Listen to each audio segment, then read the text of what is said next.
اختلفتم فیہ من شیء فحکمہ الی اللہ ذالکم اللہ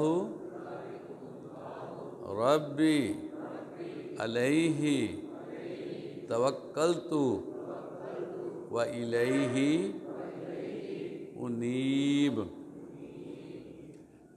اور تم جس بات میں اختلاف کرتے ہو اس کا فیصلہ اللہ کی طرف سے ہوگا، یہی اللہ میرا پروردگار ہے اور میں اسی پر بھروسہ رکھتا ہوں اور اسی کی طرف رجوع کرتا ہوں۔ عزیز طلبہ، اس آیت میں ایسے اختلافات کی بات کی گئی ہے جو انسان کی ہٹ درمی، ضد، انا اور تکبر کی وجہ سے پیدا ہوتے ہیں۔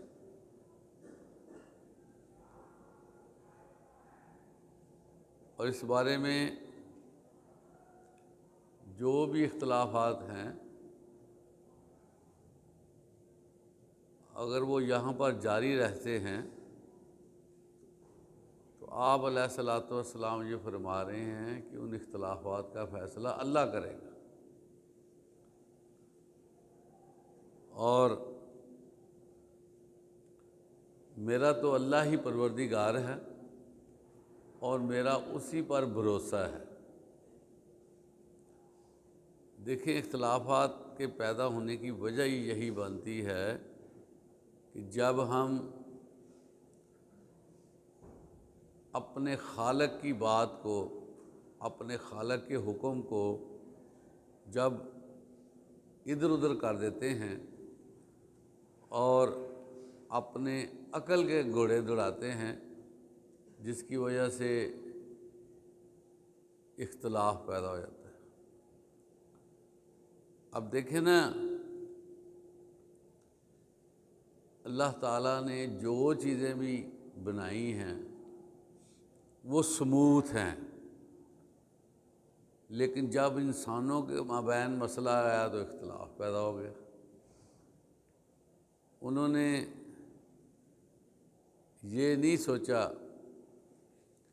کہ جس اللہ نے ہمیں پیدا کیا ہے وہ ہمیں کیا ڈائریکشن دیتا ہے۔ ہم نے خود سے فیصلے کرنے شروع کر دیے اور اپنی چدراہٹ کو قائم رکھنے کے لیے آرگومنٹس بنانے شروع کر دیے۔ وہ کام جو اللہ نے حرام قرار دیے ہیں اس پر بضد رہنے کے لیے ہم نے وکالت شروع کر دی۔ تو اب اس کا حل کیا ہے؟ یہی حل ہے کہ اللہ تعالیٰ نے بندوں کو آزمائش کے لیے بھیجا ہے۔ جو وہ یہاں کر رہے ہیں وہ سارا نوٹ ہو رہا ہے، اور جو غلط کاریوں میں مصروف رہا تو اس کے بارے میں قیامت کا دن بنایا گیا ہے۔ آپ کو پتہ ہے یوم الدین کا مطلب کیا ہے؟ فیصلے کا دن۔ تو یہ فیصلہ اللہ تعالیٰ نے کرنا ہے، لیکن جو مطیع اور فرما بردار ہوتے ہیں وہ اختلافات کے ساتھ اپنی توانائیاں نہیں ضائع کرتے اور بحث و تمیز میں نہیں پڑتے۔ سمجھا دینا کام ہوتا ہے، اس کے بعد اگلا مانتا ہے یا نہیں مانتا یہ اس کی اپنی ثوابدید ہے۔ تو آپ علیہ الصلوۃ والسلام کہتے ہیں کہ میرا پروردگار اللہ تعالیٰ ہے اور میں تو اسی پہ بھروسہ کرتا ہوں۔ اور یہ بات آپ دیکھیں کہ اللہ تعالیٰ نے ہر موقع پر سچ کر دکھائی ہے کہ جو اس پہ بھروسہ کرتا ہے وہ کامیاب ہو جاتا ہے۔ جتنے لوگوں پر جو اللہ کے نیک فرما بردار لوگ تھے ان کو تنگ کیا گیا تو تنگ کرنے والوں پر ہی ان کا وبال آیا۔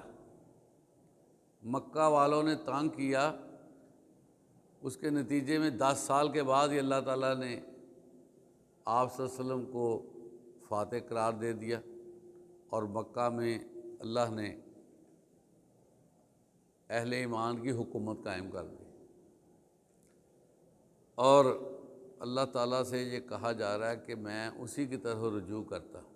تو سب سے بڑی بات یہ ہے کہ جہاں مسئلہ بنے ہم اپنے آپ کو سرنڈر کر دیں کہ ہمارا معاملہ تو اللہ کے ساتھ ہے، ذاتی معاملہ تو ہے نہیں۔ فاطر السماوات والارض جعل لکم من انفسکم ازواج من الانعام ازواجا یزرعوکم فیہ لیس کمثلہ شیء وہو السمیع العلیم وہو السمیع البصیر۔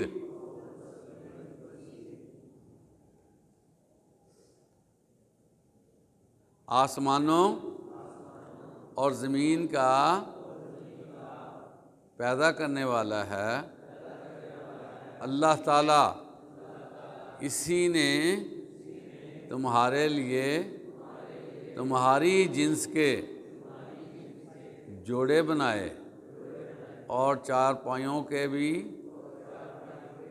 جوڑے بنائے، اور اسی طرح تم کو پھیلاتا رہا، اور اس جیسی کوئی چیز نہیں، اور وہ سنتا ہے دیکھتا ہے۔ فاطر السماوات والارض کا مطلب کیا ہے؟ بنانے والا، کنسٹرکشن کرنے والا۔ اب دیکھیں نا، صرف اللہ تعالیٰ نے کوئی چیز پیدا نہیں کی بلکہ اس کو بہترین شیپ دے کر اللہ تعالیٰ نے سب کے سامنے کیا۔ کوئی چیز آپ دیکھ لیں جو اللہ تعالیٰ نے پیدا کی ہے، کیا کبھی ہمارے دل میں یہ خیال بھی آیا کہ اس کو ایسے نہیں ایسے ہونا چاہیے تھا؟ ہر چیز سنوار کر پیدا کی ہے، اور کسی چیز میں کسی قسم کا بھی فرق نہیں رکھا۔ انسان کا اسٹرکچر دیکھ لیں کہ اللہ تعالیٰ نے آنکھیں بنائی ہیں اور اس آنکھوں کو موضوع جگہ دی، کان بنائے، منہ بنایا، ناک بنایا، یہ ہم نے یہ ہاتھ ہے ہمارے، اس کی انگلیاں بنائی، پاؤں بنایا، تو ہر چیز کو اس کے مقام پہ رکھا ہوا ہے۔ اور اس مینوفیکچرنگ میں اگر بائی برتھ یا بائی ایکسیڈنٹ کوئی فرق آ جاتا ہے تو دوسرا دیکھنے والا اسی فرق کو دیکھتا ہے کہ یہ اس کے اندر یہ مسئلہ ہے۔ اللہ نہ کرے اگر کسی کی آنکھ میں بیلنس نہیں ہے، امبیلنس ہو جاتی ہے، تو ہم دیکھتے ہیں کہ زیادہ تر ہماری نگاہ وہاں پہ جاتی ہے۔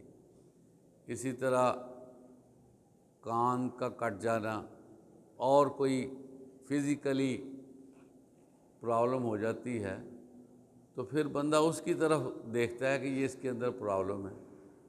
اس کا مطلب یہ ہے کہ جو صحیح سلامت چیز ہے وہ اللہ تعالیٰ نے اس طرح بنا دی ہے کہ بندہ یہ نہیں کہہ سکتا اس کو ایسے نہیں ایسے ہونا چاہیے تھا۔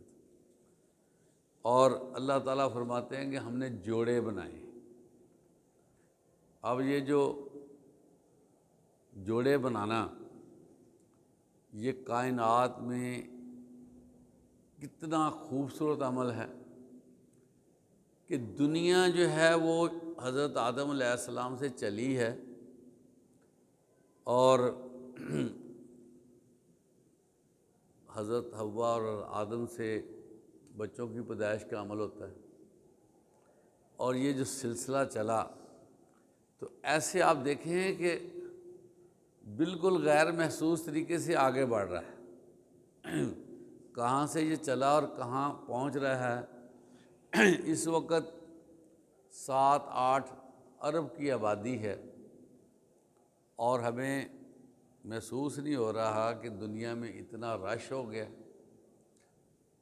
ہر چیز طریقے سے آگے بڑھ رہی ہے، اور یہ انسان کی زندگی کے لیے کتنی ضروری ہے کہ بندہ اس میں اپنے آپ کو ایڈجسٹ کرتا ہے۔ انسان نہ ہوں تو بندے کا دل لگے؟ نہیں دل لگتا۔ سوسائٹی میں رہنا انسان پسند کرتا ہے۔ تو اللہ تعالیٰ نے یہ جوڑوں کے ذریعے اپنی مخلوق میں اضافہ کیا، اور یہی چیز جو ہے وہ جانداروں میں ہے، جانوروں میں ہے، کہ اس میں بھی جوڑے بنا دیے۔ اس میں آپ دیکھیں ایک تعداد میں کتنا اضافہ ہوتا ہے۔ یہ جو حلال جانور ہیں یہ آپ کو پتہ کتنے حلال ہوتے ہیں، لاکھوں کی تعداد میں حلال کیے جاتے ہیں، لیکن اللہ کی مہربانی سے جتنے حلال ہوتے ہیں اس سے زیادہ جو ہے وہ اللہ تعالیٰ پیدا کر دیتا ہے، اور یہ سارا کچھ جو ہے ایک طریقے کے ساتھ جوڑے بنائے ہیں تاکہ یہ مخلوق بڑھتی رہے۔ اللہ فرماتے ہیں کہ تم کو اسی طرح بڑھاتا رہتا ہے، اور یہ بات ذہن میں رکھیں کہ اللہ کی مثل کوئی چیز نہیں ہے۔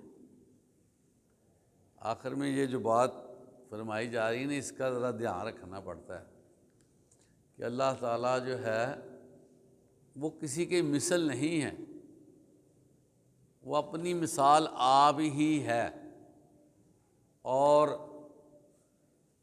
کسی کو اس کے ساتھ مکس اپ کرنا کائنات کا سب سے بڑا گناہ ہے۔ اللہ تعالیٰ کے ساتھ کسی کا کوئی جوڑ نہیں ہے۔ جوڑ بنایا اللہ تعالیٰ نے دنیا میں، تو سلسلہ وہ چل رہا ہے، اور وہ سننے والا ہے اور دیکھنے والا ہے۔ اب دیکھیں نا، سننے والے ہم بھی ہیں، دیکھنے والے ہم بھی ہیں۔ اس کا سننا کیا ہے؟ یہ جو آسمان ہے یہ 500 برس کی مسافت پہ ہے، پتہ آپ کو؟ اس کے بعد اس کی موٹائی جو ہے وہ 500 برس کی ہے۔ اس کے بعد اگلا پھر اللہ تعالیٰ کی کرسی، پھر اللہ تعالیٰ کا عرش، یہ 500 برس کی مسافت میں ہے۔ لیکن اللہ تعالیٰ فرماتے ہیں کہ جو دل میں وسواس آتے ہیں میں اس کو جانتا ہوں، جو کھٹکن چیونٹی کے چلنے سے پیدا ہوتی میں اس کو جانتا ہوں۔ اب دیکھیں نا، ایک چیونٹی ہے، آپ اس کو اپنی انگلی کے ساتھ اس کا پچھلا حصہ پکڑیں گے نا تو وہ اپنے منہ سے ریئیکٹ کرے گی، وہ منہ زیادہ کھولے گی اور تکلیف کا اظہار کرے گی۔ ہمیں اس کی آواز نہیں آتی، لیکن اللہ تعالیٰ سنتا ہے۔ یہ ہے سمیع ہونا۔ کہاں بیٹھا ہوا ہے اور اس جو ہے نا وہ چونٹی کی آواز سنتا ہے۔ اور اس کی اگزامپل بھی اللہ تعالیٰ نے ہمیں دکھائی کہ سلیمان علیہ السلام کو چونٹی کی آواز سنا دی۔ اب سلیمان علیہ السلام تو نہیں سن سکتے تھے، انسان تھے، اللہ تعالیٰ نے وہ آواز ایز اٹ از سنا دی، یہ دیکھیں۔ تو یہ ہے سننا ہے۔ تو اس طرح کا سننا کوئی سن سکتا ہے؟ بتائیں۔ اسی طرح بصیر، دیکھنا، کہاں دیکھنا کہ کالی رات، کالا پہاڑ، کالا کیڑا رینگ رہا ہے، اللہ اس کو دیکھ رہا ہے۔ اربوں کھربوں کی تعداد میں درخت ہیں، اس کا پتا گرتا ہے تو اللہ دیکھتا ہے کہ یہ پتا گر رہا ہے۔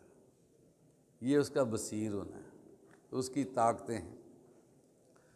لہو مقالید السماوات والارض یبسط الرزق لمن یشاء ویقدر انہ بکل شیء علیم۔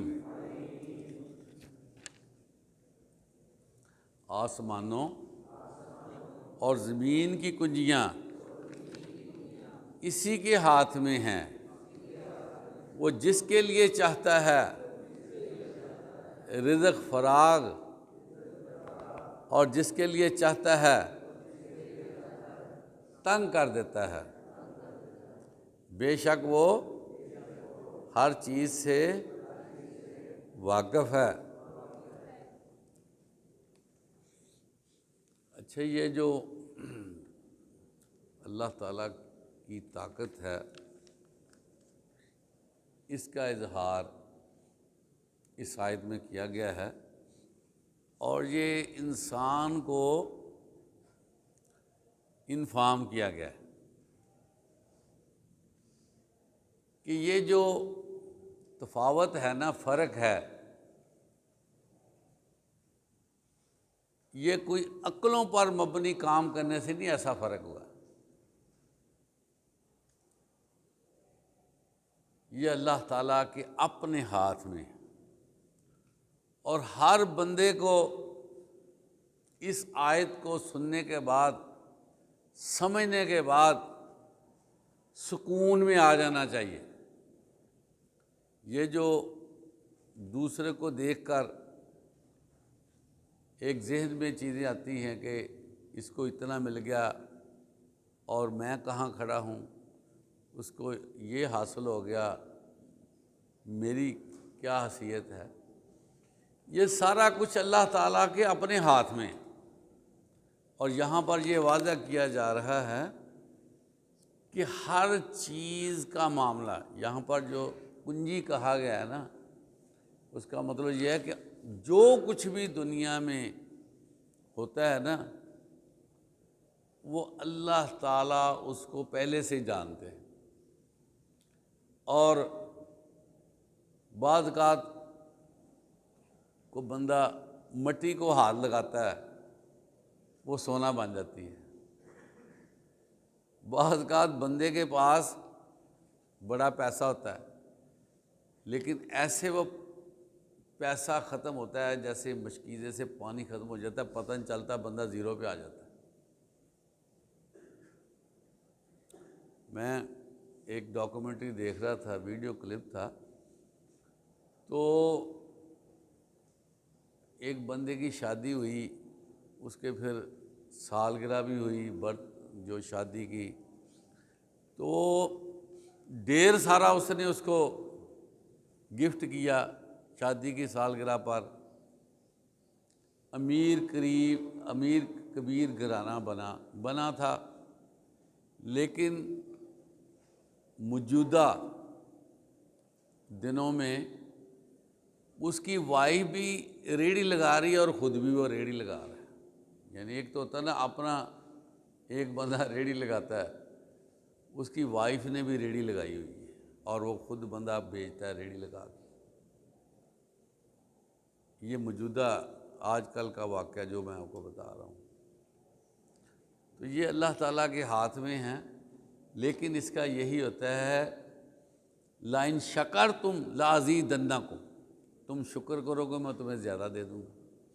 اور جب زیادہ ہاتھ میں آ جائے نا، ایک تو اس کو اڑانا نہیں چاہیے، یہ بات ذہن میں رکھیں۔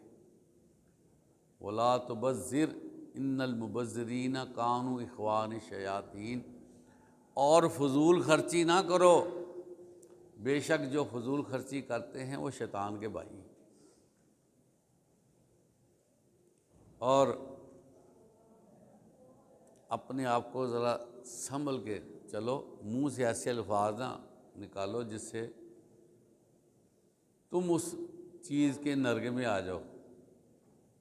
اور بہت سارے، ایک خاتون کا میں نے انٹرویو دیکھا، وہ خاتون نے 6-7 ایم اے کیے ہوئے تھے، انگلینڈ کی رہائشی تھی، بینک میں حصے دار تھی، بینک میں حصے دار، اور بہت زیادہ پڑھی لکھی۔ آج کل لاہور میں ایک ٹوٹی پھوٹی گاڑی ہے، کار، اس کا پتہ نہیں انجن ہے یا نہیں ہے، اس کے اندر وہ رہ رہی ہے۔ اور اس سے پوچھا گیا کہ تم کیسے اپنی ضروریات پوری کرتی ہو؟ کہتی ہے سامنے مسجد ہے، میں ادھر جو ہے نا منہ ہاتھ دھونے اور واش روم کے لیے جاتی ہوں۔ تو آپ دیکھیں کہ یہ بندہ کا حال ہے کہ کسی وقت بھی اللہ نہ کرے بندہ پریشان ہو سکتا ہے۔ تو اس لیے کوشش کرنی چاہیے کہ جہاں پر اللہ تعالیٰ رکھے، ایک تو اس پہ خوش رہنا چاہیے، دوسرا اس سے مانگتے رہنا چاہیے، اور جب مل جائے تو پھر اس کا شکر ادا کرتے ہوئے اس کو بڑی احتیاط سے چلانا چاہیے۔ حضرت ایوب علیہ السلام، آپ کو پہلے بھی یہ شاید بتایا ہو کہ وہ جب بیماری سے اچھے ہوئے تو اللہ کی طرف سے سونا ان پہ گرایا گیا، چھوٹے چھوٹے قطروں کی شکل میں، تو وہ سمیٹ رہے ہیں، تو 2-3 قطرے دور چلے گئے، تو وہ اس کو بھی لپ کے لینے کے لیے، تو اللہ کہتا ہے کہ اتنا کچھ تمہیں ملا تو یہ بھی تم آگے دوڑ دوڑ کے لے رہے ہو۔ تو حضرت ایوب کہتے ہیں کہ یا اللہ میں تیری رحمت کو سمیٹنا چاہتا ہوں، میں نہیں چاہتا کہ وہ مجھ سے پیچھے ہو جائے، تیری رحمت ہے وہ۔ تو یہ جو پیسہ ہوتا ہے یہ اللہ کی رحمت ہوتا ہے، اس پہ اس کی قدر کرنی چاہیے، اور اگر نہ ہو تو پھر بھی یہ دیکھنا چاہیے کہ میرے نصیب میں ہے، میرے نصیب میں۔ یہ جو وَيَقْدِرْ لکھا ہوا ہے نا، یہ جو ہے وہ تقدیر سے بھی ہے کہ جتنا اللہ نے اندازہ کیا تمہیں دے دیا، تم اس پہ جو ہے نا وہ صبر کرو، تو پھر جو ہے بندے کے دل میں اطمینان آ جاتا ہے، قناعت آ جاتی ہے، تو بندہ جو ہے وہ خوش رہتا ہے۔ اب دیکھیں نا، ایک بندہ اونٹ پہ صحرا میں جا رہا ہے، اس کی وہ اونٹ گرتا ہے، اس کی ٹانگ ٹوٹ جاتی ہے، بندہ پریشان ہو جاتا ہے کہ یہ کیا ہو گیا، لیکن حقیقت میں یہ ہے کہ اس کے اونٹ کی ٹانگ کا ٹوٹنا اس کے مقدر میں تھا۔ تو جب بندہ یہ کہے کہ مجھے یہ نقصان ہو گیا، میرے مقدر میں تھا، تو بندے کی کتنی پریشانی رفع ہو جاتی ہے۔ لیکن ہر پریشانی پہ کیا کہنا چاہیے؟ کبھی پتہ آپ کو کیا کہنا چاہیے؟ انا للہ و انا الیہ راجعون۔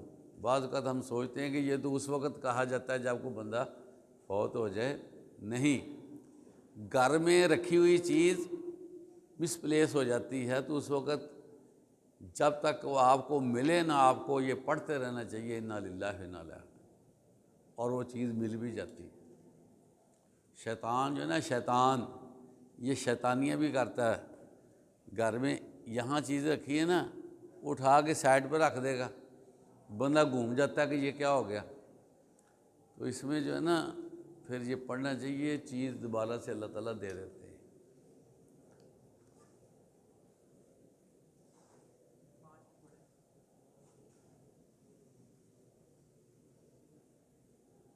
تو اللہ تعالیٰ ہمیں جو ہے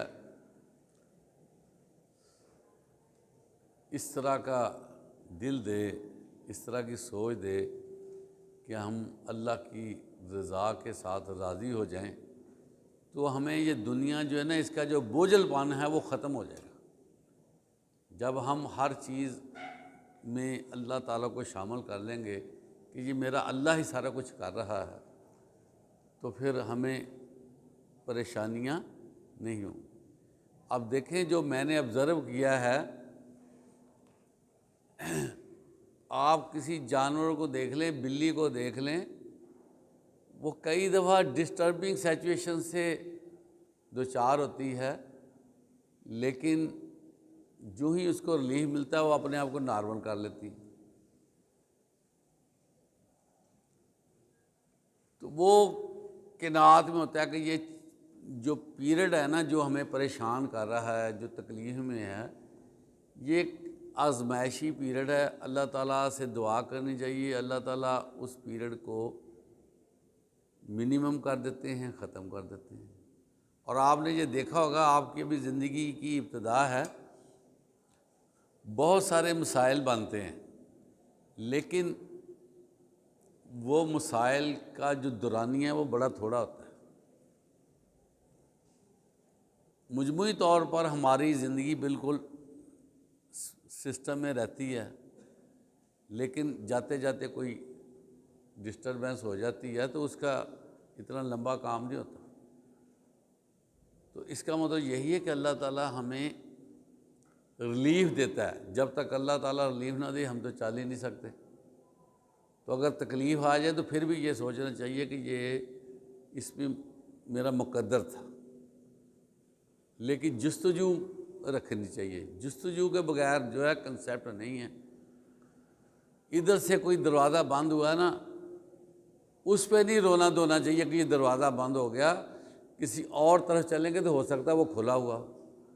ایک دروازہ بند ہونے سے دوسرا دروازہ کھلتا ہے، بلکہ کہتے ہیں کہ دروازہ اس وقت تک بند نہیں ہوتا جب تک کوئی اور دروازہ نہ کھلا ہو۔ لیکن تھوڑا سا بندے کو سمجھایا جاتا ہے کہ تم اپنے آپ میں نا تھوڑا سا صبر کر کے چلو۔